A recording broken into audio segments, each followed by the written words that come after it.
गुरुर्देवो महेश्वरः गुरुः साक्षात् परब्रह्म तस्मै श्री गुरवे नमः। शुका सारिखे पूर्ण वैराग्य ज्याचे वसिष्ठा परिज्ञान योगेश्वराचे कवी वाल्मिका सारिखा मान्य ऐसा नमस्कार माझा सद्गुरु रामदासा मला वाटते अंतरित्वा वसावे तुझ्या दासबोधासित्वा बोध व्हावे अपत्या परी पाववी प्रेम ग्रासा महाराजया सद्गुरु रामदासा राजाधिराज प्रभु रामचंद्र भगवान की जय महारुद्र हनुमान की जय सद्गुरु समर्थ रामदास स्वामी महाराज की जय जय जय रघुवीर समर्थ परमपूजनीय सद्गुरूंच्या असीम कृपेने ग्रंथराज दासबोध चिंतन या मालिकेअंतर्गत आपण दासबोधातल्या 4थ्या दशकाचं चिंतन करत आहोत. काल आपण तिसरा समास जो आहे नामस्मरण भक्तीचा त्याचं काही चिंतन केलं. आज 4था समास चिंतनाला आपल्या समोर आहे आणि या समासाचं नाव आहे पादसेवन भक्ती. कारण श्रीमद भागवताच्या मूळ श्लोकाचा आधार घेऊन हा ग्रंथ असल्यामुळे, हा दशक असल्यामुळे श्रवणम कीर्तनम विष्णू स्मरणम पादसेवन क्रमाने आता ही 4थी पायरी किंवा 4थी भक्ती रामदास स्वामी आपल्याला समजावून सांगतात आहे. सगळ्याच भक्ती स्वतंत्र जर मानल्या तर पादसेवन भक्तीद्वारा साक्षात मोक्षही मिळेल. आणि पहिली ओवी या समासाची अशी आहे, रामदास स्वामींनी लहान समास आहे, 26 ओव्यांचा समास आहे, पण फार महत्वाची अशी ही भक्ती आहे. ह्या एकाच भक्तीचा अवलंब जर झाला, करता आला, तेवढा अधिकार जर साधकाला प्राप्त झाला तर ह्या एका भक्तीने सुद्धा मोक्ष आहे, तशी ओवी आहे समासात. पण या समासाचा जो प्रारंभ आहे श्रोते हो, तो मागा झाले निरूपण नामस्मरणाचे लक्षण आता ऐका पादसेवन 4थी भक्ती श्रीराम. फार शिक्षकासारखी भाषा आहे रामदास स्वामींची. एकही शब्द त्यातला दुर्बोध नाही. मागा झाले निरूपण, मी मागे जे निरूपण केलंय ते नामस्मरण लक्षणात सांगितलं. आता ऐका पादसेवन 4थी भक्ती श्रीराम, असा या समासाचा प्रारंभ आहे. पण यातली सगळ्यात महत्वाची ओवी ही 2 क्रमांकांची येते. त्यामध्ये पादसेवन भक्तीचं नेमकं स्वरूप, क्रिया आणि फल एकाच ओवीत सांगितलेले आहे. कोणत्याही भक्ती साधनाचा विचार करताना अधिकारी, स्वरूप, क्रिया आणि फल अशा 4 गोष्टींचा विचार करायचा असतो, म्हणजे चिंतन असतं ते.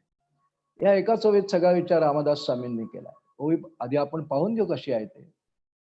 पादसेवन तेची जाणावे, पादसेवन तेची जाणावे, काया वाचा मनोभावे, सद्गुरूचे पाय सेवावे, सद्गती कारणे श्रीराम.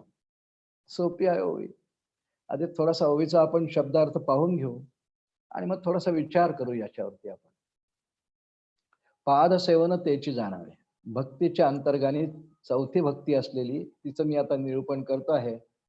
पादसेवन तेची जाणावे म्हणजे त्यालाच पादसेवन म्हणावं. कशाला? काया वाचा मनोभावे. काया म्हणजे शरीर, आपल्याला जे मनुष्य देह प्राप्त झालाय ते काया. वाचा म्हणजे वाणी, बोलतो. चार प्रकारची वाणी आहे. परापश्यंती मध्यमा वैखरी, 4ही वाणींचा अंतर्भाव पादसेवनात केलाय रामदास स्वामींनी. काया वाचा मनोभावे, सद्गुरूचे पाय सेवावे, सद्गती कारणे श्रीराम. काया वाचा मनोभावे, सद्गुरूचे पाय सेवावे हे क्रिया. त्याचं स्वरूप, सद्गुरूंचं पाय सतत सेवन करणं, सेवन सेवा शब्द आहे त्यामध्ये. आणि फल दिला या ओळीमध्येच फलही आहे. फल काय आहे? सद्गती. सद्गती कारणे श्रीराम, असा या समासाचा प्रारंभ आहे. हा शब्दार्थ फक्त आपण आता पाहिला. यात सद्गती कारणे एक शब्द आहे. या ओवीची आपण फोड करताना सद्गती कारणे फलापासून जाऊ. मनुष्य देह आपल्याला प्राप्त झाला सगळ्यांना. त्यामध्ये काही क्रिया आपल्या हातून होत असतात आणि या क्रिया होत असताना आता मनुष्य देह आहे, पूर्वी कोणता देह होता आपल्याला माहित नाही. आपल्या जन्मपत्रिकेत लिहिलं असतं काही मार्जार योनी इत्यादी इत्यादी. ते ज्योतिषशास्त्र सांगतात त्याप्रमाणे कदाचित याच्या इमिजिएट मागची ती योनी असावी, असू शकते. पण माहिती नाही. पण आता मनुष्य देह आहे, नक्की आहे. आणि या मनुष्य देहामध्ये मनुष्य सतत क्रिया करतो. म्हणजे काही कर्म करतो. आणि ते कर्म करताना काया, वाचा, मनाने करतो. म्हणजे शरीराने करतो काही कर्म, मनाने करतो. आणि वाचेने करतो, वाणीने सतत बोलत राहतो. पुष्कळ क्रिया घडत राहतात. या तीनही अंगांनी ही मनुष्याला जन्मतः ईश्वराने दिलेली अंग आहेत. शरीर, वाणी, मनुष्य देहात बरं का. आणि मन हे तिन्ही जन्माबरोबर मिळणारी आपल्याला साधनं आहेत. ती निसर्गदत्त आहेत. मनुष्य देह मिळाला हेच पहिलं साधन. त्यात काया, वाचा, मन ईश्वराने कृपावंत होऊन मनुष्य देहात दिलं. अन्य देहात वाणी नाही आहे बरं का. 84 लक्ष जीवयोनींमध्ये अन्य कोणत्याही योनीमध्ये वाणी नाही. आणि वाणीचा उपयोग करून करायचा आहे. म्हणून इथे ज्या क्रिया आपण इत्यादी करतो, यातून एकतर गती शब्दाचा अर्थ समजून घेण्यासाठी सद्गती कारणे हे फल दिलं आहे ना, की सद्गतीसाठी हे वापरायचं सगळं. आणि नेमकं सद्गती शब्दाचा अर्थ कळला, की मग सद्गुरूचे पाय सेवावे आपल्याला सहज कळू शकतं. सद्गती.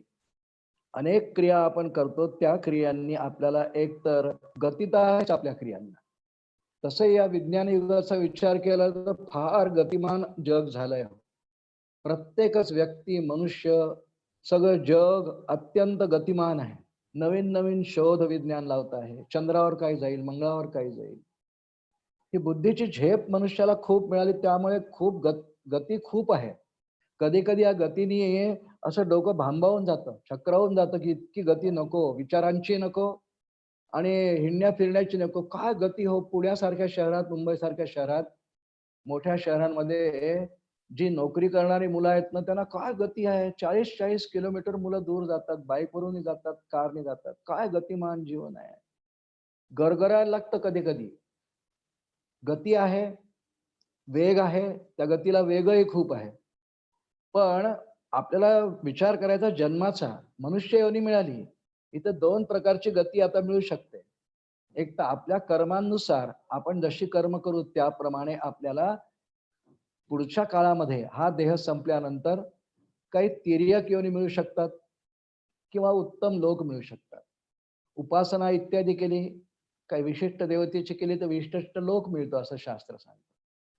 आणि जर देवाची किंवा गुरूंची उपासना काही केलेली नाही चरणांची, तर तिर्यक योनीत जावं लागतं. आणि आला आला प्राणी जन्मासा आला, झाला झाला वाढला घोर झाला, केला केला व्यापतो सर्व केला, गेला गेला वापुडा बापुडा व्यर्थ गेला.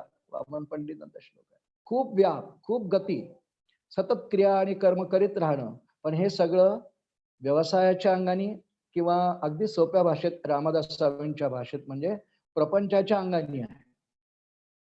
प्रपंचासाठी खूप गती मनुष्य वापरतो. पण ही एवढी गती, बुद्धीची झेप, मनाची झेप, शरीराच्या इतक्या क्रिया ह्या आपल्या सद्गतीसाठी फारशा नाही, नक्कीच कामाच्या नाही. सद्गतीसाठी काय करायचं हे दुसऱ्या चरणात जे आहे, सद्गुरूचे पाय सेवावे त्याचा विचार करू आपण.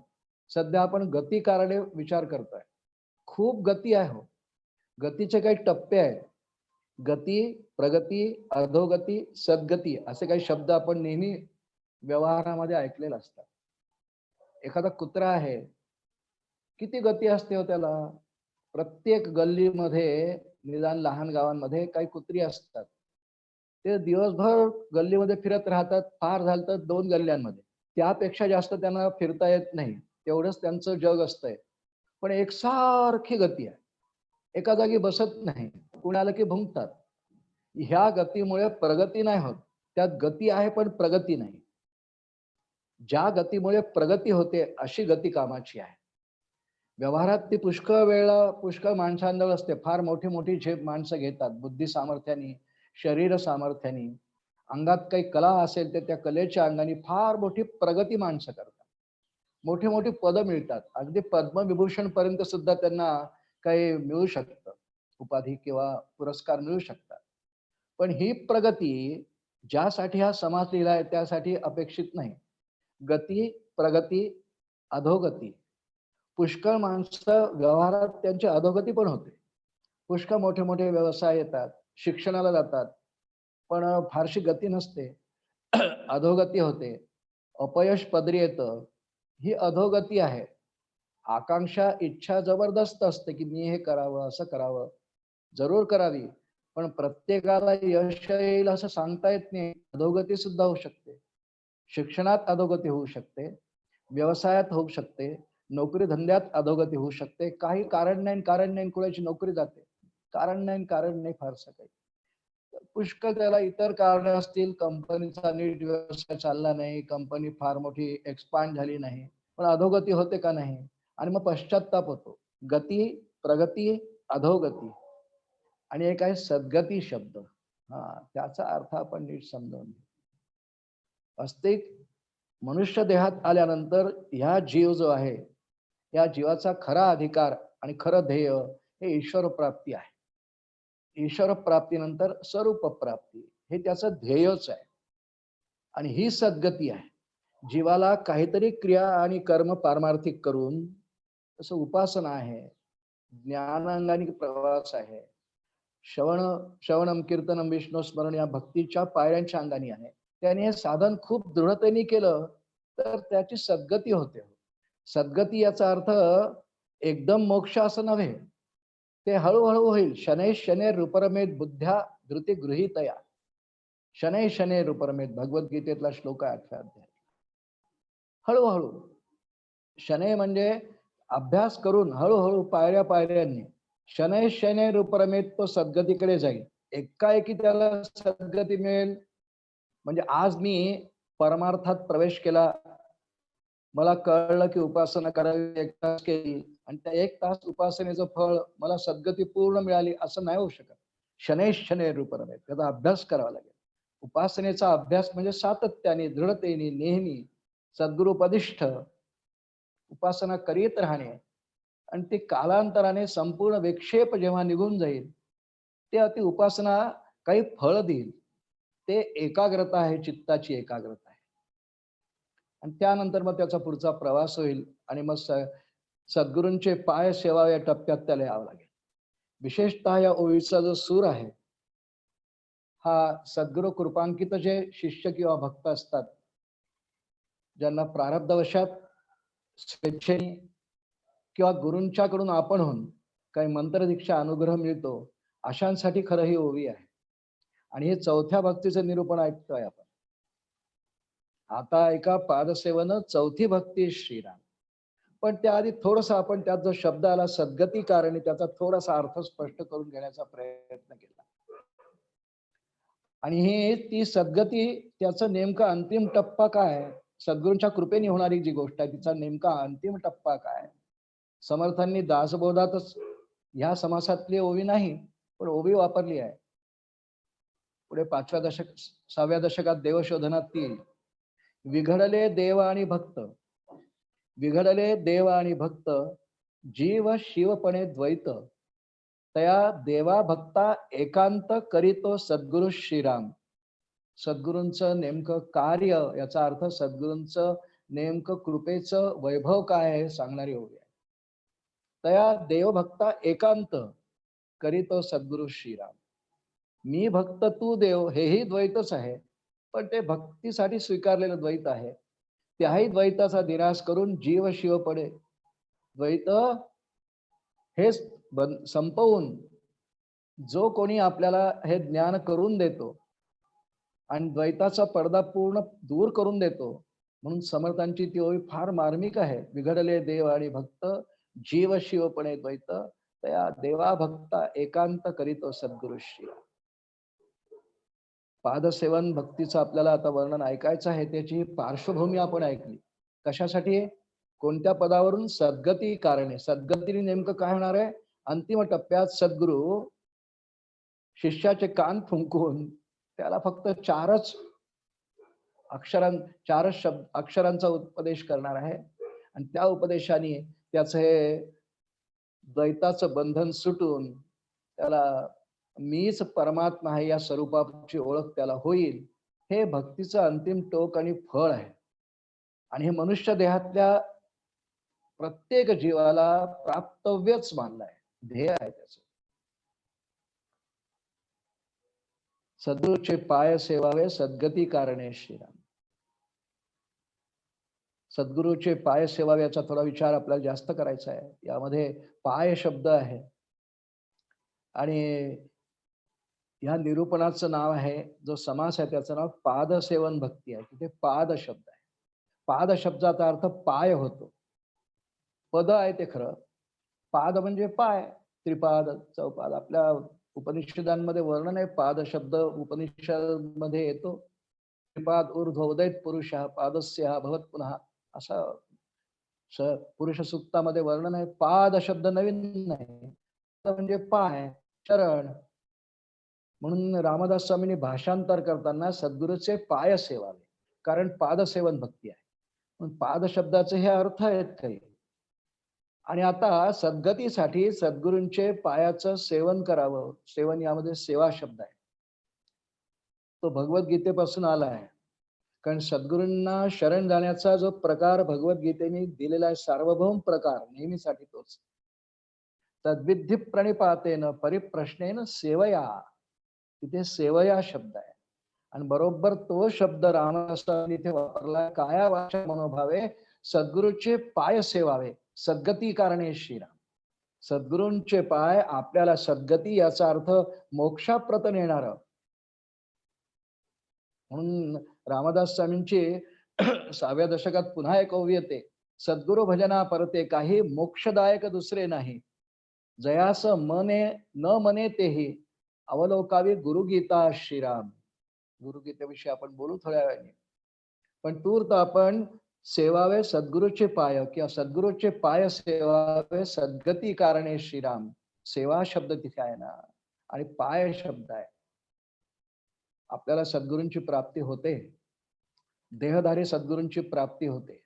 म्हणून सद्गुरूंच्या पदांची सेवा करणं याचा अर्थ त्या ठिकाणी पद शब्दाचा अर्थ स्वरूप असा आहे. पादसेवन भक्ती याचा अर्थ तिथे स्वरूप असा अर्थ आहे. जेव्हा सद्गुरूंचं पद म्हणतो आपण, चरण म्हणतो आपण, पण लौकिकामध्ये वागताना आपल्याला देहधारी सद्गुरूंची प्राप्ती झाल्यानंतर आपण त्या चरणांकडे पाहतो, पाद्यपूजा इत्यादी करतो. म्हणून 2 अंगांनी आपण या सद्गुरूचे पाय सेवा याचा विचार आपण करणार आहोत. आता तो दासबोधात सगळीकडे आलेला आहे. ज्ञानेश्वरीत तर भारीच आहे, सगळ्याच ग्रंथांमध्ये आहे. सर्व संतांनी याविषयी खूप लिहिलं आहे. माझी देवपूजा बा देवपूजा पाय तुझे गुरुराया, शिवदेन केसरींचा अभंग आहे. गुरुचरणाची माती तेची माझी भागीरथी, गुरुचरणांचा बिंदू तोची माझा क्षीरसिंधू, माझी देवपूजा बा देवपूजा. शिवदेन केसरी म्हणतात की सद्गुरु भजना इतका आणि काहीच श्रेष्ठ नाही. रामदास स्वामी तेच म्हणतात, सद्गुरु भजना इतके काही मोक्षदायक दुसरे नाही. माझी देवपूजा बा देवपूजा पाय तुझे गुरुराया. सद्गुरूचे पाय सेवावे सद्गती कारणे, हीच देवपूजा. आपण 2 अंगांनी याचा विचार करणार आहोत. प्रत्यक्ष देहधारी सद्गुरू ज्यांना आहेत त्यांनी अनुभव अनेकदा घेतला असणार आहे, अनेकदा घेतला असणार आहे. गुरुपौर्णिमेचा उत्सव आहे, एखाद्या संप्रदायामध्ये सद्गुरू आहेत आणि पाद्यपूजा करायची आहे. आपणही जातो तिथे, हजारो लोक असतात. संप्रदायाचा एकंदर किती विस्तार आहे यावरती संख्या अवलंबून आहे. पण गुरुपौर्णिमेच्या वेळेला सगळे आपल्या गुरुगृही जातात, जावं आणि सद्गुरूंची पाद्यपूजा होते, सद्गुरूचे पाय सेवावे. आपण थोड्या वेळा पूजेमध्ये आता शिरू. आपण 2 अंगाने विचार करतोय, स्थूल रूपाने पूजा आणि स्थूल रूपाने पूजा न करता येत नाही, तेव्हा अंतःकरणाने सद्गुरूंची पूजा कशी करायची, मानस पूजेचं सगळं स्वरूपच आहे. त्या सूक्ष्मतेत आपण जाऊ नंतर. आधी स्थूलामध्ये देहधारी सद्गुरूंची पाद्यपूजा करताना एखादा प्रसंग आहे, समारंभ आहे, मोठा हॉल घेतलाय, सगळे शिष्य जमलेले आहेत आणि गुरुपूजनाचा कार्यक्रम आहे. आणि गुरुपूजनाचा कार्यक्रमाचा प्रारंभ गुरूंच्या पाद्यपूजनीच होतो. मग आता 1000 लोक आले, सर्वांनी पाद्यपूजा जर करायला घेतली तर हे शक्य आहे का? हे शक्य नाही होत. म्हणून कोणीतरी प्रातिनिधिक एखादं जोडपं म्हणा, एखादी व्यक्ती म्हणा, त्याची नियुक्ती आयोजक करतात आणि तो प्रातिनिधिक स्वरूपात पूजा करतो. आपण अशा पूजा अनेकदा पाहिल्या असतील. आणि त्या ठिकाणी अगदी गुरुजींना बोलावून संकल्पपूर्वक षोडशोपचार गुरूंच्या चरणांचं पूजन केलं जातं. पण त्या समारंभामध्ये जितके इतर शिष्य उपस्थित आहे या सर्वांनी काही वेळ असा विचार करावा की प्रातिनिधिक स्वरूपात आमचा एक प्रतिनिधी पूजेला बसलेला आहे, पण मलाही गुरूंची पूजा करायची आहे. कारण सद्गुरूचे पाय सेवावे सद्गती कारणे श्रीराम. मी पूजा कशी करणार? आपण प्रत्येकाने जे प्रत्यक्ष पूजेला प्रातिनिधिक स्वरूपात एकच जोडपं बसेल, इतर जण बसू शकणार नाही. इतरांनी सर्वांनी जे जे उपचार आमचे ते प्रतिनिधी सद्गुरूंच्या चरणांवर करतात आहे, ते मीही करतो आहे अशी भावना करायची.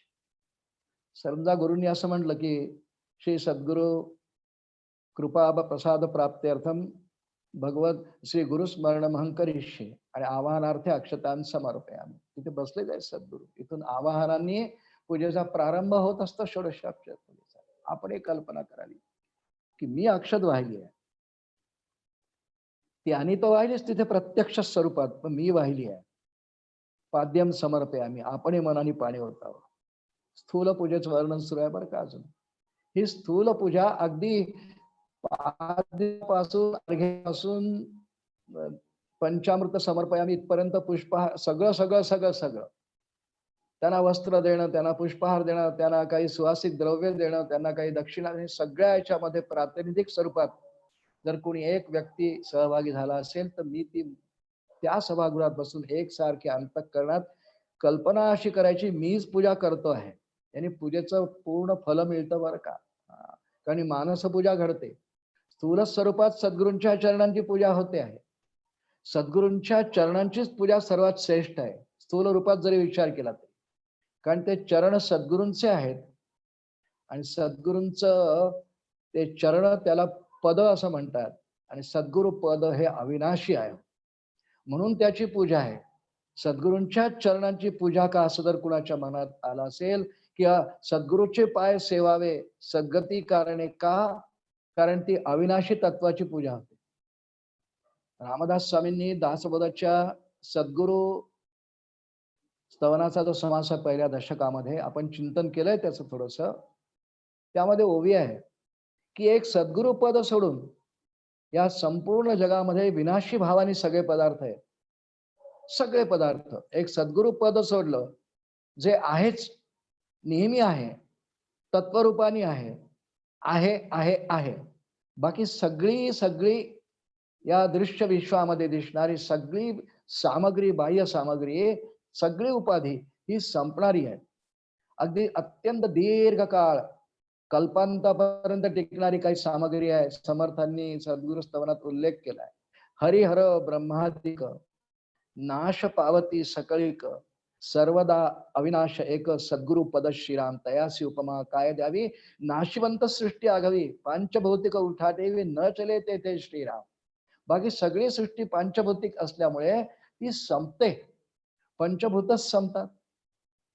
अगदी कल्पांताच्या वेळेला पंचभूतही राहत नाही शिल्लक. हरिहर ब्रह्मादिक, हरी म्हणजे विष्णू, हर म्हणजे श्री महादेव भगवान शंकर, ब्रह्मादिक तिघांची नाव आहेत. हे तीनही ईश्वरच आहेत. पण जेव्हा कल्पांत होतो तेव्हा या ईश्वरासह ईश्वर गेला की मायाही संपते आणि मायेची निर्मिती संपते आणि हे सगळं निर्गुण निराकार परमात्मा जो अव्यक्त आहे त्यात लीन होते. मुद्दा सुरू आहे आपला, सर्वदा अविनाश एक सद्गुरु पद श्रीराम. सद्गुरु पद सर्वदा अविनाशी आहे. ती ब्रह्मवस्तूच आहे, ती ब्रह्मवस्तूच आहे. त्याचं एक प्रातिनिधिक स्वरूप म्हणून त्यांचे पद, त्यांचे चरण स्थूल स्वरूपात त्याची पूजा करायची. पण पूजा करत्यानी सुद्धा, प्रातिनिधिक पूजा करणाऱ्याने सुद्धा आणि त्या ठिकाणी जमलेल्या सगळ्या समुदायाने सुद्धा आम्ही या स्थूल चरणांची पूजा तर करतोच आहोत, पण हे चरण म्हणजे साक्षात अविनाशी पद आहे. मग त्याची पूजा करण्याचा लाभ काही, त्याची पूजा करण्याचा लाभ मला देखील एक दिवस त्या शाश्वत पदाची प्राप्ती होईल, स्वरूपाची ओळख होईल. हे सद्गुरूंच्या स्थूल पूजेचं फल आहे. इतक्या सद्गुरूंच्या स्थूल स्वरूपाविषयी ज्याची जाणीव आणि भावना उत्पन्न झाली ना, त्याला त्या अविनाशी पदाला झोंबता येतं हो.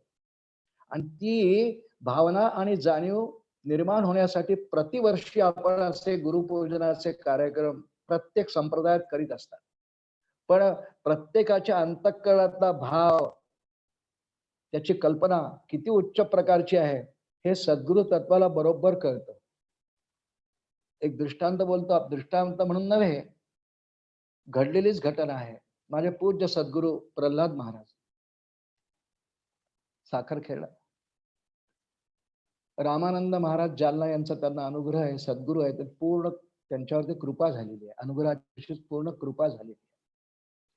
मठ साखरखेड्याला आपल्या श्री गुरूंच्या त्यांनी पादुका स्थापन केल्या थोरल्या महाराजांच्या हातून त्यांच्या निर्याणानंतर, आणि नित्य त्या पादुकांचं पूजन अर्चन वगैरे होत असे. गुरुजी पूजेला असायचे. पूज्य महाराज स्वतःही पाद्यपूजा पुष्कळदा त्या चरण पादुकांची करायचे. चरण पादुका मुद्दाम बनवून आणल्या होत्या मुंबईहून आणि त्या स्थापन केल्या गेल्या होत्या साखरखेड्याला, अजूनही आहेत. आणि महाराज मात्र पूजक त्या ठिकाणी पूजा करतोय, महाराज बाहेर जप करीत बसायचे. पहा, सद्गुरूचे पाय सेवावे सद्गती करणे, इतक्या उच्च कोटीचा भाव जर झाला ना तर सद्गती आहे. पूज्य महाराज बसलेले आहेत, तो पुजारी पूजा करतो आहे, नजरे तिकडे नाही आहे, पण सगळीच इंद्रिय त्या बाजूला आहेत. जप करता त्या अंगावर रामनामी घेऊन पुजाऱ्यांनी पादुका काढल्या, त्याच्यावर काही अभिषेक वगैरे केला, पंचामृत घातलं आणि तो असा हाताने आता पादुका पुसायला लागला वस्त्र. आणि तितक्यात महाराजांच्या कानावर त्या पादुकांना काही घासल्या जाते अशी भावना आली. कारण मनामध्ये तो प्रातिनिधिक तिथे पूजा करतच आहे, पण पूज्य महाराज मानस पूजेमध्ये सद्गुरूंचे चरण प्राद प्रक्षालन करीत होते, पूजा करीत होते. आणि आवाज आला, खर खर महाराज बाबा, अरे तुझ्या हातात अंगठी आहे का? बघ, सद्गुरूंच्या पायाला त्या अंगठीची इजा होतीये. हा, काय भाव आहे? आणि खरोखरच त्या पुजाराच्या हातात अंगठी होती आणि त्या अंगठी त्या पादुकांच्या चांदीचा जोड त्याच्यावर घासल्या जात होती. ही तरलता, ही सूक्ष्मता, ही अंतःकरणाची तरलता आणि सूक्ष्मता सद्गुरूचे पाय सेवावे सद्गती कारणे. कारण पूज्य महाराजांनी कधीही सद्गुरूंच्या चरणांशिवाय इतरत्र पाहिलेलंच नाही. ती आमची फार जुनी परंपरा आहे की गुरूंचे चरणांचं महत्व आर्य सनातन धर्मामध्ये त्यांचे चरण म्हणून स्थूल रूपाने आहेच, पण ते स्वरूप आहे, पद आहे, या दृष्टीने सगळी मांडणी आमच्या दासबोध ग्रंथातही आहे. म्हणून पादसेवन तेची जाणावे, काया वाचा मनोभावे, सद्गुरूचे पाय सेवावे सद्गती कारणे श्रीराम. आणि महाराजांचं ते ऐकून त्या पुजाऱ्यांनी खरंच अंगठी काढली. काय किती उच्च प्रकारची भावना असेल. सद्गुरूंच्या चरण पादुका, ते पद माझ्या नेहमीच जवळ असावं, अखंड असावं. साधना काळात जोपर्यंत मानस पूजेची एक विशिष्ट उंची येत नाही तोपर्यंत सद्गुरूंची पूर्ण कृपा होत नाही. अखंड माझ्या हृदयात आहे असं जोपर्यंत शिष्याला वाटत नाही. म्हणायला सोपं आहे, ज्या ज्या ठिकाणी मन जाय माझे, त्या त्या ठिकाणी निजरूप ठेवले.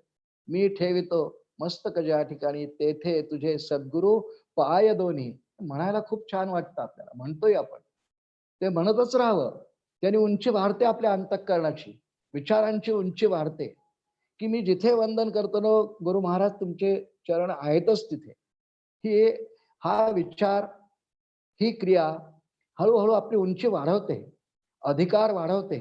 पण पूर्ण तितका अधिकार प्राप्त झाला की सद्गुरु ज्ञानप्रकाश थोर समर्थ म्हणतात, सद्गुरूंना ती उंची कळते की याच्या अखंड हृदयात मी कसा आहे. माऊलींनी आपण स्थूल पादुकांचं किंवा पाद्यपूजेचं काही वर्णन ऐकलं, आणि अशी पाद्यपूजा सगळ्या संप्रदायांमध्ये होत असते नेहमी. पण माऊलींनी सद्गुरूंची चरणपूजा, पाद्यपूजा, पदपूजा कशी करावी हे ज्ञानेश्वरीमध्ये फार सुंदर वर्णन केलेलं आहे. आता हृदय हे आपुले, चौफाळून या भले, वरी बैसव पावले श्री गुरूंची श्री. सद्गुरूंच्या पादुका आता आपण सूक्ष्म रूपाने विचार करतोय. स्थूल रूपातली पूजा, सूक्ष्म रूपातली पूजा. सद्गुरूचे पाय सेवावे सद्गती कारणे. आता सूक्ष्म चिंतन करता आपण सूक्ष्म रूपात, की स्थूल देहात सद्गुरूंचं चरण आता उपलब्ध नाही. आता काय करायचं? तर आता माऊलींचा आधार घेऊ आपण थोडासा. पूर्ण 9च्या 9 ओव्या अत्यंत भारीच्या आहेत. आता हृदय हे आपुले चौफाळून या भले, वरी बैसऊ पावले श्री सद्गुरूंची श्री. चौफाळून याचा अर्थ चकाकित करून. सद्गुरूंना बसवायचं काय मळकट आसन देऊन थोडीच चालेल. सद्गुरूंचे चरण, चरण कमल, पावलं तिथे ठेवायची आहेत. तर ते कसं स्वच्छ चकाकणार पाहिजे हो. जसं बघा, चौफाळून याचा अर्थ चकाकित करून, स्वच्छ करून, स्वच्छ करून तिथे पादुका बसवायच्या आहेत. हृदय सिंहासनात त्या बसवायच्या आहेत. आणि माऊलींनी म्हणून विचार मारलाय, आता हृदय हे आपुले चौफाळून या. हृदय चकाकित करून. अंतःकरण चकाकित कशाने होतं? का ते एखाद्या साबणाच्या पावडरनी होतं, की घासणीने होतं, पाण्याने होतं? नाही. हे स्थूल स्वरूपात वस्तूंना स्वच्छ करण्याचे पदार्थ आहेत. एखादं तांब्याचं भांड आहे, त्याला घासायला काही पावडर घेतली, ते चकचक करेल. पण भांड घासायला आधी पावडर पाहिजे. त्यानंतर एक पावडर लावून झाली की घासणी पाहिजे मळ निघून जायला. आणि त्या घासणीनंतर त्याच्यावर पाण्याचं थोडं फवारा किंवा नळाने तोटीने पाणी ओतायला पाहिजे, म्हणजे ते छान लख्ख होतं. असं परमार्थात अगदी असंच आहे. आता हृदय आपुले चौफाळून या भले. ते चकाकित कशाने होईल? त्याला पावडर तर पाहिजे, पण त्या पावडरचं नाव आहे निष्काम कर्म असं आहे. जे जे कर्म मी करीन ना, ते निष्कामतेने केल्या गेलं पाहिजे. काही अपेक्षा न ठेवताच. नामस्मरण करील अपेक्षा न करता, कीर्तन करील नामस्मरण न करता, पारायण करील काही अपेक्षा न ठेवता, अपेक्षा न ठेवता, इच्छा न ठेवता, मोबदला काही हवाय रिटर्न, तो न ठेवता मनामध्ये करणं याला निष्काम कर्म म्हणतात. त्याची पावडर मग त्याला घासणी पाहिजे, ती निष्काम उपासनेची आहे. उपासना करायची सद्गुरु चरणांची, सर्गोपदिष्ट जी असेल संप्रदायाची ती प्रत्येकाने करायचीच रोज. पण ते जे आहे ती अगदी त्या घासणीसारखी आहे. पण ती उपासना ही निष्काम पाहिजे. निष्काम कर्म, निष्काम उपासना. आणि पाणी कोणतं घालायचं आहे? तर माऊलींच्या ह्या ओवीचा विस्तार करताना अनेक भाष्यकारांनी, टीकाकारांनी, अत्यंत अध्वर्यू माणसांनी असं चिंतन केलंय की वैराग्याचं पाणी घालायचंय, विरक्तीचं पाणी घालायचंय. प्रापंचिक सगळ्या विषयांविषयी मनापासून अनावड, अनासक्ती. मिळाला तर मिळाला, न मिळाला तर न मिळाला. आपण विरक्त लक्षणामध्ये याचा अभ्यास केलेला आहे. ते पाणी असा तीनही प्रकारे जर का अंतःकरण आपण स्वच्छ करीत गेलो, आता हृदय आपुले चौफाळून या भले, तरी बैसव पावले श्री गुरूंची श्रीराम. पूर्ण एक श्री गुरूंच्या चरणांची तेथ अहम हा धूप दाळू नाहन ते जेव वाळू सामरस्य पोटाळू निरंतर माझी तनु आणि प्राण या दोन्ही पाहू आले ओ श्री चरण करू भोग मोक्ष निम्मलवण पाया तया या श्री गुरुचरण सेवा हो प्राप्त तया दैवा. माऊलीने केलेल्या ओव्या आहेत हो. प्रत्यक्ष सद्गुरूंचे चरण उपलब्ध नाहीत. प्रत्यक्ष पाद्यपूजा करायला मिळेल आनंद, प्रातिनिधिक स्वरूपात कोणी करतोय मी तिथे आहे तरी आनंद, पण हेही नाही तर माऊलींच्या ओव्यांचा आधार घ्यावा नाही. पण सद्गुरूंचे पाय सेवावे सद्गती कारणे श्रीराम, हे नक्की.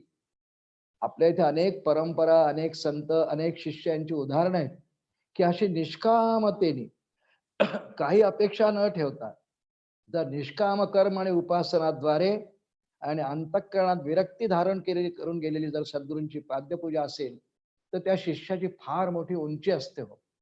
त्या शिष्याची फार मोठी उंची असते. फार लवकर अधिकार प्राप्त होतो. आणि सद्गुरूंचे पाय सेवन, पदसेवन चरण संवाहन करणं अंतःकरणातून, मनापासून. म्हणजे काही स्थूल रूपात तर अशा गोष्टी आहेत श्रोते हो. कारण सांप्रदायिक उपासना पद्धती जर काकडा आणि शेजारतीपर्यंत असेल, दिवसभर सद्गुरूंच्या चरणांच्या साक्षीनी उपासना इत्यादी करायची आहे. जे आपलं अंग असेल साधनेचं ते करायचं आहे.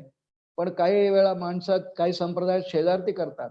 शेजारतीचा नेमका अर्थ असा आहे की महाराज दिवसभर तुम्हाला माझ्यासाठी तिष्ठत उभं राहावं लागलं, म्हणून तुमच्या चरणांना आता विश्रांती व्हावी म्हणून अगदी स्थूल स्वरूपात एखादी मूर्ती किंवा सद्गुरूंची मूर्ती किंवा कोणी असेल तर त्या मूर्तीला पलंगावर झोपायची रीत आहे. आणि तसं नसेल आणि अंतःकरणातून द्वितीय पूजा जी आहे, सूक्ष्म पूजा सद्गुरूंच्या पाय सेवनाची मानस पूजेद्वारे तशी करायची असेल तर शेजारती म्हणताना सद्गुरूंचे चरण कमल आपल्या हृदयात स्थापन करून त्यांना विश्रांती द्यायची आहे. आता हृदय हे आपुले. इतकी छान पद्धती आमच्या इथे उपासनेच्या त्या संप्रदायात बसवल्या आहेत हो. त्या बरहुकूम जर साधकांनी आणि शिष्यांनी जर का जीवन जगून वाटचाल करायचा प्रयत्न, ही भावना ठेवायची मात्र की आता सद्गुरु शयन करतात आहेत, पण त्यांचे चरण कमल माझ्या हृदयात मी ठेवतो आहे. आणि अशा नित्य धारणेने ज्या शिष्यांनी प्रवास केला ना, अशा अनेक शिष्यांना प्रत्यक्ष ह्याच जीवनामध्ये, म्हणजे ब्रह्मानंद महाराज म्हणून एक उदाहरण थोडक्यात सांगतो आपल्याला, त्यांना सद्गुरू चरणाची इतकी प्रीती होती. हे गोंदवलेकर महाराजांचे शिष्य, त्यांचं चरित्र उपलब्ध आहे. ब्रह्मानंद महाराज सद्गुरूंच्या चरणांची सेवा अखंड त्यांच्या समोर हात जोडून हनुमंतांसारखे उभे, आज्ञा अगदी त्यांच्या मुखातून शब्द यायच्या आधीच पूर्ण करायचे. पण सद्गुरूंच्या चरणावर इतकी अढळ निष्ठा, सद्गुरूंच्या मुखाकडे कधीही पाहणार नाही, पावलांकडेच त्यांची तर ही निष्ठा होती. चरित्रात वर्णन असं आहे की ब्रह्मानंद महाराज जेव्हा स्वतः झोपायला जायचे, निद्राधीन व्हायचे, त्यांनी सद्गुरूंच्या चरण पादुका करून घेतल्या होत्या, त्याची अखंड उपासना करायचे. सद्गुरूंचे पाय सेवावे सद्गती कारणे, त्या चरण पादुका ब्रह्मानंद महाराज आपल्या छातीला बांधून झोपायचे. स्थूल रूपातले भावना आहेत त्यांची. भाव तोची देव, भाव तोची देव. आणि भावाशिवाय नाहीच होतो. सगळ्या शिष्यांच्या अंतःकरणात जर इतका दृढ भाव असेल ना, तर त्या शिष्याला सद्गुरु पदांची, पायांची, चरणांची उपासना करून ह्याच जन्मात, एका जन्मात सगळं मिळालंय. कारण सद्गुरु चरणांच्या उपासनेचं फल आहे, सद्गुरु कृपा करतात आणि स्वरूपाची प्राप्ती करून देतात, ज्ञान प्रकाशच करतात. एक कथा बोलतो आपल्याला, फार न शिकलेल्या शिष्याची कथा आहे. सद्गुरूंचं पादसंवहन करायचंय, खूप शिकलेला पाहिजे असं नाही, खूप श्रीमंत पाहिजे असंही नाही, भाव पक्का पाहिजे. गुरु चरणी ठेविता भाव, आपोआप भेटे देव. गुरु चरणी ठेविता भाव, की हे नुसते चरण नाही, हे पद आहे त्यांचं, अविनाशी आहे आणि हे त्यांचं मूळ स्वरूप आहे. असा भाव असलेला एक शिष्य आहे. श्रीमद आद्य शंकराचार्यांच्या जीवनातली कथा आहे. श्रीमद आद्य शंकराचार्यांचं सगळं चरित्र आपल्याला माहिती असेल, पुष्कळदा वाचलं असेल.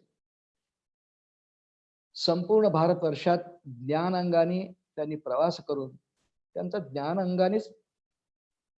ज्ञानांगानेच अवतार आहे. भगवान शिवाचे अवतार आहेत. अत्यंत पाखंड ज्या काळात या हिंदुस्थानावर मध्ये भारतवर्षामध्ये बोकाळलं, इतर धर्माचं फार फार फार आपल्या प्रभाव पडायला लागला. म्हणून आचार्यांनी संपूर्ण भारतभर भ्रमंती करून आपल्या धर्माचं मंडन केलं, इतर धर्माचं खंडन केलं. इतर धर्म मतांचं, म्हणजे धर्माचं नाही, काही मत जे अद्वैतात मतवादी होते आचार्य, त्याचं प्रतिपादन श्रुतींच्या आधारे. अत्यंत वाक्चातुर्य त्यांच्याजवळ आहे, उत्तम वक्तृत्व आहे, प्रभाव आहे आणि मुळात शिवाचे अवतार असल्यामुळे अत्यंत तेजस्वी आहेत आचार्य. वाणी ही तेजस्वी आहे, प्रभावी आहे, सर्व भारतवर्षात सगळ्यांना जिंकीत गेले. आचार्यांच्या जीवनातला एक प्रसंग बोलतोय. दक्षिणेकडे आचार्यांची दिग्विजय यात्रा आहे. दिग्विजय यात्राच त्याला नाव आहे, एक ग्रंथही आहे त्याच्यावर. आचार्यांची दिग्विजय यात्रा असा ग्रंथही आहे. आचार्य तुंगभद्रा नदीच्या काठावर आले. तुंगा आणि भद्रा अशा दोन नद्यांचा संगम आहे, पुढे ती तुंगभद्रा होते आणि संगमाच्या ठिकाणी संत सहसा मुक्काम करतात. आणि आचार्यांच्या बरोबर त्यांचे अनेक ज्ञानी शिष्य आहेत. पद्मपादाचार्य मुख्य आहेत त्यातले. आणि त्या ठिकाणी आचार्यांचा मुक्काम झाला. एक अशिक्षित मुलगा आहे, ब्राह्मण कुलातला आहे, नाव आनंदगिरी असं आहे चरित्रामध्ये. आचार्य ज्या ठिकाणी उतरले, लहानसं मंदिरासारखं मठासारखंच झालं. 15-20 शिष्य बरोबर होते. त्यांना काही उपदेश करायचे, त्यांना काही उपनिषद ब्रह्मसूत्र इत्यादीचं अध्ययन करवायचे. आणि हा त्या गावात राहणारा एक अशिक्षित मुलगा, फार न शिकलेला, एक 13-14 वर्ष त्याचं वय आहे. हा कुतूहलाने तिथे यायला लागला, की हे आचार्य संन्यासी आहेत, सगळे इतर संन्यासी आहेत, काय करतात नेमके? तिथे यायला लागला. 2-3 दिवस रोज गेला. मठा मंदिरामध्ये वंदन करून त्या देवतेला तिथे बसायला लागला. 15-20 शिष्य आचार्य बोलतात आहे. इतर यांच्याकडे दुर्लक्ष करत होते, की अडाणी मुलगा, अशिक्षित मुलगा खेड्यातला आणि आपली सर्व ब्रह्मचर्चा सुरू आहे. आचार्य अध्यास, विवर्त, माया, ब्रह्म अशी काही निरूपण करीत होते. त्याला काय कळणार आहे? शिकलेलाच नाही. पण कुतूहल वाटायचं, किती छान सांगतात हे. त्यांचं रूपही किती छान आहे. ऐकणारे किती छान ऐकतात आहे. मला असं कधी ऐकायला मिळेल का? आणि यातनं मला कधी कळेल का? म्हणून यांनी काय करावं? यांनी तो वर्ग संपल्यानंतर आचार्यांची एकांतात भेट दिली. विचारलं, कोण आहेस रे? मी आनंदगिरी, मला गिरीच म्हणतात. काय इच्छा आहे? महाराज, मी इथे राहून तुमची काही सेवा करू का? कर ना, काय करशील? महाराज, मी आपले छाटी, लंगोटी हे धुवून टाकत जाईल रोज. इथे नदी आहे, नदीवर जाऊन स्वच्छ करून आणत जाईल महाराज. इतकी सेवा मला करू द्या. सद्गुरूचे पाय सेवावे, सद्गती कारणे श्रीराम. त्याला केवढ्या उंचीवर नेलं आचार्यांनी बघा. ठीक आहे, कर सेवा. तुझ्या मनात ती सेवावृत्ती आहे. आनंद वाटला आचार्यांना. अंतःकरणात सेवावृत्तीचा उदय होणं फार भाग्याची गोष्ट आहे. प्रत्यक्ष करायला मिळालं फारच भाग्य. प्रत्यक्ष देहधारी सद्गुरूंची सेवा त्याला करायला मिळते. रोज येतच असे. पण हा भरभर भरभर आचार्यांची सगळी कामं करून, पण प्रत्येक काम करताना तो आचार्यांचं कायम स्मरण करीत असे. आचार्यांना वंदन करून निघणार, स्थूल स्वरूपातल्या आचार्यांच्या चरणांवर मस्तक ठेवून निघणार आणि ते चरण अखंड नदीवर गेला तरी ते चरण आठवायचे आणि आचार्यांचं स्मरण करायचं. सद्गुरूंचे नाम मात्र तेच आम्हा वेदशास्त्र, सकल मंत्रा वरिष्ठ मंत्र नाम मात्र गुरूंचे, अशी एकनाथी भागवतात. बस हाच मंत्र, सद्गुरूंचं स्मरण हाच मंत्र. त्यांचं स्मरण म्हणजे त्यांच्या पदाचं, पायाचं स्मरण करायचं. वंदन करून निघायचा ना, आणि नदीपर्यंत जायचा, वस्त्र धुवून यायचा. तिथे नदीत वस्त्र धुताना सुद्धा सद्गुरूंच्या चरणांचं स्मरण करायचं. परत यायचं आणि येऊन लगबगीने कामं करून त्या वर्ग ऐकायला बसून जायचं, कोपऱ्यामध्ये बसून जायचं. इतर लोक याच्याकडे तुच्छतेने पाहायचे. थोडासा ज्ञान गर्व त्यांच्यात आलेला आहे. आणि आचार्यांनाही सवय झाली की हा बराबर यायचा, वर्ग सुरू व्हायच्या आधी बसून बघा, तासभराचा वर्ग. मग आचार्यांना इतर काम, काही वादविवाद कुठे घालायला जायचे, खंडन मंडन करायला जायचे. त्यांचं कार्य आहे, त्यांचं धर्म कार्य आहे. एक दिवशीचा प्रसंग, सगळे शिष्य बसलेले, जे ज्ञानी आहेत जवळ बसलेले, आणि आचार्यांचा पाठ घेण्याची वेळ झाली. निरूपणाची सुरुवात झाली. आचार्य फार सुंदर विवेचन करीत असत आणि सगळे शिष्य म्हणाले, महाराज पाठ सुरू करावा. तर श्रीमद आद्य शंकराचार्य म्हणाले, तो गिरी यायचा आहे ना अजून, त्याला येऊ द्या. पद्मपादाचार्य हे प्रमुख शिष्यांपैकी प्रमुख होते. ते म्हणाले, महाराज त्याची कशाला वाट पाहायची आहे, त्याला काय कळतं यातलं. आणि आचार्यांना कळलं की यांच्या मनामध्ये ज्ञानाचा गर्व झालाय, हा थोडासा कमी केला पाहिजे. कारण यांना ज्यासाठी हे शिकतात आहे ते जर नक्की मिळायचं असेल तर हा ज्ञान गर्व अजिबात चालणार नाही. आचार्यांनी ओळखलं की हा यांचा गेला पाहिजे, म्हणून आचार्यांनी एक लीला करायची ठरवली. नम्रता, आर्जव, सद्गुरूंचं स्मरण, सेवा, या सगळ्या सद्गुणांनी मंडित असलेला आमचा आनंदगिरी नदीवर गेलेला आहे. यायला वेळ आहे. आणि आचार्यांनी तिथे बसूनच असा हात केला. तिथे बसूनच पाठ घेतात, तिथेच बसून असा हात केला. हा नदीमध्ये वस्त्र धुतोच आहे आणि इतक्यात असं त्याला कळलं की काहीतरी आपल्यात काहीतरी परिवर्तन झालं. बुद्धीतच प्रकाश पडला, अंतःकरणात प्रकाश पडला आणि काय त्याला एकदम भावना झाली. सद्गुरु वाचनी सापडे ना सोय, धरावे ते पाय आधी आधी. त्यांनी धरले आहेत घट्ट. सद्गुरूचे पाय सेवावे, सद्गती कारणे श्रीराम. त्याला वास्तविक अजून सद्गती म्हणजे काय माहित नाही, आपल्याला त्यांचे चरण का आवडतात ते माहित नाही, पण इतके घट्ट हृदयात धरून ठेवलेले आहेत. त्या करता करता एकदम प्रकाश पडला, नदीच्या बाहेर आला, वस्त्र पिळली आणि मोठ्यानी माऊलीने तो वर्णन सुंदर केलंय. म्हणून माझे नित्य नवे श्वासोच्छ्वास हे प्रबंध व्हावे, गुरुकृपा काय नव्हे ज्ञानदेव म्हणे. एवढा मोठा ग्रंथ लिहितोय, निवृत्तीनाथांची कृपा आहे. माऊलींनी निवृत्तीनाथ यांचंही नातं असंच आहे. काय निवृत्तीनाथांनी त्यांच्या अंतःकरणात प्रकाश टाकलाय बघा. संपूर्ण ज्ञानेश्वरी माऊलींनी 16व्या वर्षी पूर्ण केली. आमचा बाहेर येते सारखी अवस्था आहे. कारण सद्गुरु कृपावंत होऊन जर शिष्याच्या मस्तकावर प्रत्यक्ष तिथे नाही आहेत, वास्तविक दूर आहेत, आचार्य मठात आहेत. आणि आनंदगिरी म्हणजे गिरी नदीतून बाहेर येतोय, तिथून असा हात केला आणि इतका प्रकाश पडला की नदीतून बाहेर आल्यावर संस्कृत मध्ये काव्यच त्याच्या मुखातून निघालं. अशिक्षित अडाणी म्हणा आपण, काही न येणारा गायला लागला. आणि तो ज्या वृत्तामध्ये संस्कृत रचना त्याच्या मुखातून आलेली आहे त्याला त्रोटक वृत्त असं म्हणतात. त्रोटक वृत्तातून त्याच्या अंतःकरणातून वाणी बाहेर आली. आचार्यांचा जिथे वर्ग सुरू आहे तिथपर्यंत आला आणि ते श्लोक म्हणत म्हणतच आला.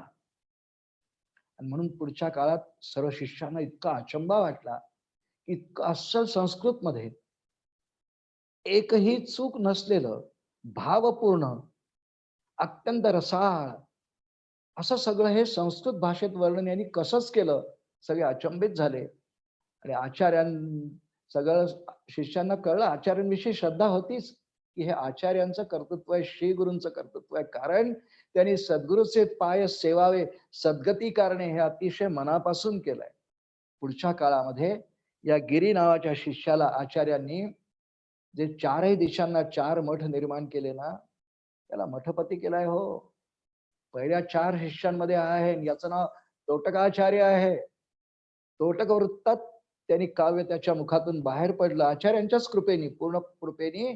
म्हणून त्याचं नाव तोटकाचार्य. आचार्यांच्या 4 मुख्य मठांपैकी एका मठाचा मठपती झालाय.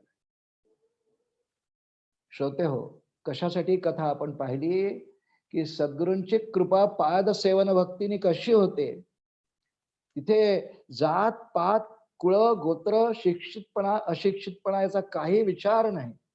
सद्गुरु ज्ञान प्रकाश थोर म्हणून इथे या समासात समर्थांनी ओवी वापरली आहे. ती म्हटली आपण मगाशी, सद्गुरु भजना परते काही मोक्षदायक दुसरे नाही, जयास न मनवे तेही अवलोकावी गुरुगीता श्रीराम. गुरुगीतेचा काय मामा वर्णन करावा. गुरुगीतेत वर्णनच ह्या अंगाने सुद्धा आहे. शिवपार्वती संवाद आहे आणि फार उच्च दर्जाची गुरुभक्ती भगवान महादेवांनी पार्वतीला शिकवली आहे. सर्वांना ती मार्गदर्शक आहे, प्रेरणादायी आहे. या ठिकाणी श्लोक आहे. स्थूल स्वरूपात सद्गुरूंना देहधारी जर मानलं आणि तिथे आपण नाही, इतके सुंदर सुंदर श्लोक आहेत गुरुगीतेमध्ये. समर्थांनी विनाकारण गुरुगीतेचा दाखला नाही दिलाय. सगळ्या श्लोकांचा अर्थ इथे आपल्याला प्रतिपादन करायला, श्रवण करायला वेळ नाही, पण एक श्लोक म्हणतो आपल्याशी. स्नान करायचंय, स्नान करताना आपण आपल्या घरी करतो, समजा पाणी घेतो, शॉवरचं घेऊ, नळाचं घेऊ, गरम केलेलं घेऊ, थंड घेऊ, प्रत्येक जण आपल्या सवयीप्रमाणे घेईल. पण गुरुगीतेने उपदेश केला आहे, जो गुरूंचा अनुग्रहित आहे त्याने प्रत्येक वेळा स्नान करताना अशी भावना करावी. त्याने अशी भावना करावी की मी गुरुपादांबुजम स्मृत्वा, श्लोक आहे गुरुगीतेचा. गुरुपादांबुजम, अंबुजम म्हणजे पाणी. गुरुपादांबुजम स्मृत्वा जलन शिरसी धारयेत. पाणी घ्यावं तांब्याभर किंवा शॉवरचं, ते डोक्यावर पडण्यापूर्वी हे पाणी गुरुपादांबुजम स्मृत्वा, गुरूंच्या चरणांचं स्मरण करावं.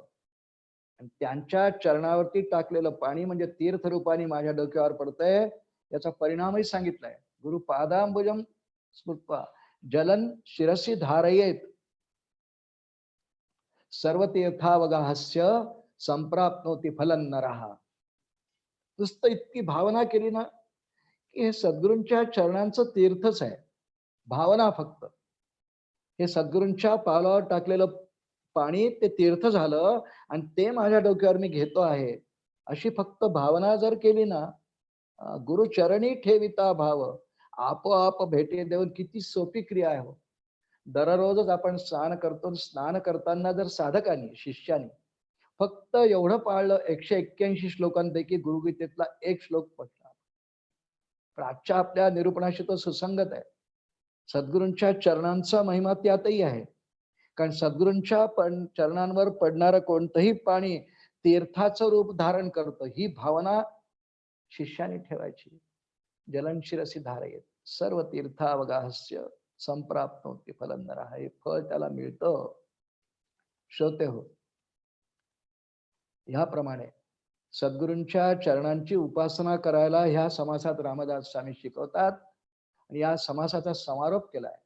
सेवावे सद्गुरूचे चरण, या नाव पाद सेवन, सद्गुरु वीण समाधान आणिक नाही श्रीराम.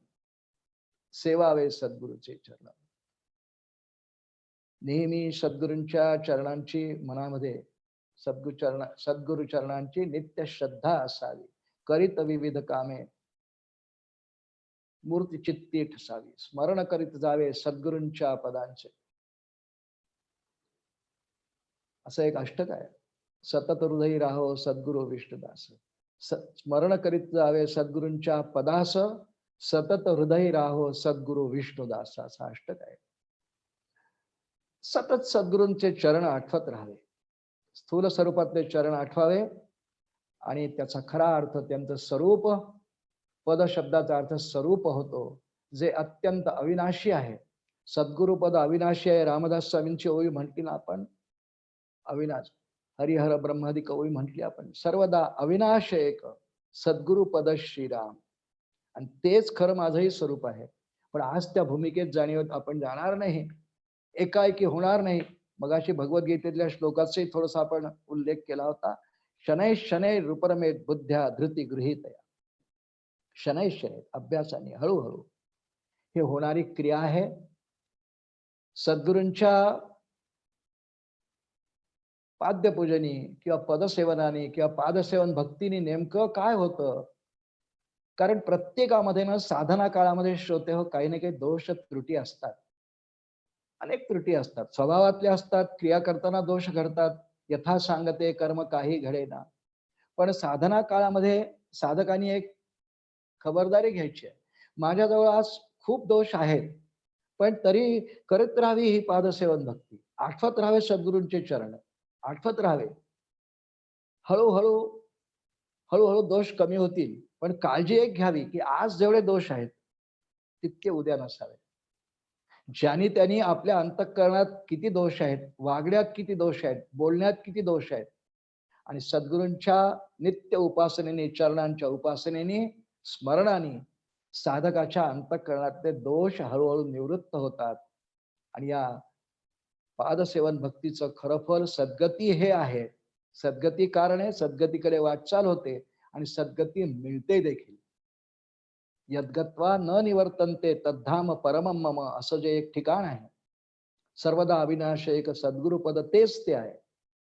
त्या ठिकाणापर्यंत साधक किंवा शिष्य उपासक हा पोहोचू शकतो. यासाठी मार्गदर्शक म्हणून या 26 ओव्यांमध्ये रामदास स्वामींनी काही विचार मांडलेला आहे. सार एकच आहे. ज्यांना गुरूंचा अनुग्रह प्राप्त झालेला आहे त्याने नित्य गुरुचरणांचं स्मरण करायचा प्रयत्न करावा. ती आठवावी. प्रसंग प्रत्यक्ष येईल तर प्रत्यक्ष पूजा करावी. प्रत्यक्ष पूजेला मला करायला मिळत नसेल तर मानस पूजा करावी. म्हणून मानस पूजेचं एक मोठं विधान रामदास स्वामी पुढे अर्चना भक्तीमध्ये मानस पूजेचा उल्लेख येतो, तेव्हा आपण थोडासा विचार करू. हे टप्पे आहेत. आठवणे, प्रत्यक्ष पूजा करणे, प्रत्यक्ष पूजा करायला न मिळाली तर मानस पूजा मात्र सद्गुरूंच्या चरणाची नित्य करावी. त्याला रात्री विश्रांती देण्याकरता शेजारती करावी. ह्याप्रमाणे सद्गुरूंच्या चरणांच्या उपासनेमध्ये खरं सद्गुरूंची उपासना याचा अर्थ सद्गुरू चरणांची असाच अर्थ आहे. कारण पद शब्दाचा अर्थ मग म्हटलं आपल्याला स्वरूप असा आहे, आणि त्या स्वरूपाचीच उपासना करणं ते अविनाशी आहे. अविनाशी तत्वाची उपासना करण्याने जीव अविनाशी दशेकडे वाटचाल करू शकतो. सद्गती त्याला म्हणतात. आणि विनाशी पदार्थांमध्ये किती रममाण झालं, किती प्रगती झाली, तरी अविनाशी पदार्थ त्यांनी मिळत नाही. आणि विनाशी पदार्थ एक दिवस संपतात, त्याचा त्रास होतो, कष्ट होतात, दुःख होतं. पण अविनाशी पदार्थाची वाटचाल कधी दुःखदायी होतच नाही.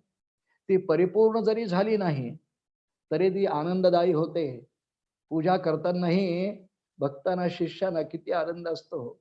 अनेक जण तर आपल्या घरी सद्गुरूंच्या पादुका आणतात करून. त्याची खूप प्रामाणिकपणे श्रद्धेने प्रत्यक्ष स्थूल पूजा करतात.